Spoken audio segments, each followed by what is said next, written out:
Terence Crawford destroyed Errol Spence Jr. I almost dropped the man tears on that night. I'll tell you why. I thought Errol Spence Jr. was gonna outbox Terence Crawford. Now I'm not saying Terence Crawford is a bad fighter. He's the best finisher in boxing, but I thought he had the edge on him. And I'll tell you why. Because he's been in that weight class for longer. Now, just because he's been there for longer doesn't mean that that's his best weight class. We all know that Errol Spence Jr. is best at 154, and dropping 147 was a risk. Even Floyd Mayweather called this out. But still, I thought Errol Spence Jr. had the edge. And again, let's not forget, Errol Spence Jr. did have a car crash. His eye was messed up. But I don't think that was an excuse for this bad performance. And I'll tell you why. He fought Ugas for his belts. I'm going to remind you, Ugas did defeat Manny Pacquiao in a very devastating fight. He destroyed Manny Pacquiao. I thought after that, I was like, okay, Ugas destroyed Manny Pacquiao. Errol Spence Jr. defeated Ugas. That means he's better than Manny Pacquiao and Ugas at this current time. So I was like, there's no way Terence Crawford beats him or gets a TKO on him. Not even beat him through the scorecards. Because I'll remind you, Errol Spence Jr. is good at working on the body. He has good jabs and he throws a lot of power punches. So I was like, Terence Crawford doesn't throw that much, but when he does, he's very accurate. He's one of the greatest finishers in boxing, but this isn't his weight class. We all know him from being indestructible at 140, but 147, I don't think he has it over Errol Spence Jr. Now, what happened in the fight? Round one, it seemed like an even fight. I thought Errol Spence Jr. was throwing a couple body shots, jab here. Terence Crawford wasn't throwing that much, and I was like, well, if it goes to the scorecards, this is going to be Errol Spence's fight. He was throwing more quantity, but Terence Crawford was throwing more quality.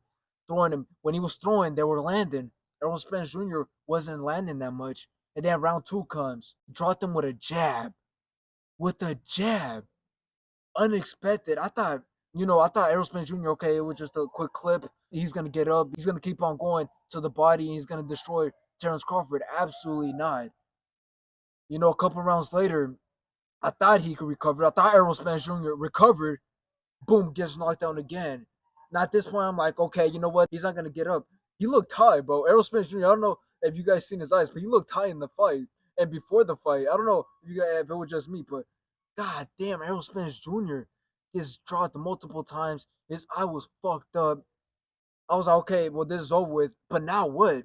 He got destroyed. Terence Crawford swiftly destroyed him. But now what? What does Terence Crawford do now? What's his next move? Does he go back with a rematch with Errol Spence Jr. at 154? Does he go with Charlo? What's next for him? He's kind of destroyed everybody great in every single weight class that he's been in. Does he go back to 140, fight Gervonta Davis, fight Rolly? Who knows? Okay, now leading up to this fight, it was a 50-50 fight. A lot of people were going for Errol Spence because he was younger, saying that he has more of a future in boxing. He came off a good fight even after a car accident. But then some people were going for Terence Crawford because he has more experience. He's stopped every single one of his opponents. Good reasons on both sides. Obviously, it was a disappointment. Like my brother said, he was going for Errol Spence. I was trying to tell him, you got to go for Terence Crawford. He stopped every single one of his fights. So what's different from Errol Spence? Why would he not stop Errol Spence? There was a fight where Terence Crawford, he had a fight and he got rocked during that fight. And guess what happened? He goes into the corner. The new round comes up, and what happens? He ends up either, I think it was a knockout or a TKO. He ends up TKOing or knocking out the dude after getting rocked.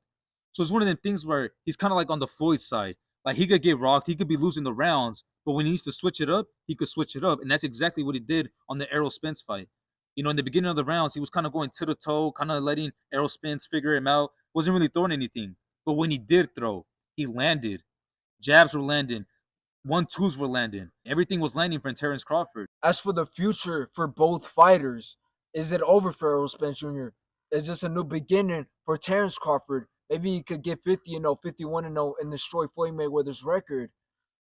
But I truly believe that they both have the same future. They both could go on and fight Charlo. They could both go on and have a rematch. It's just really what they pick.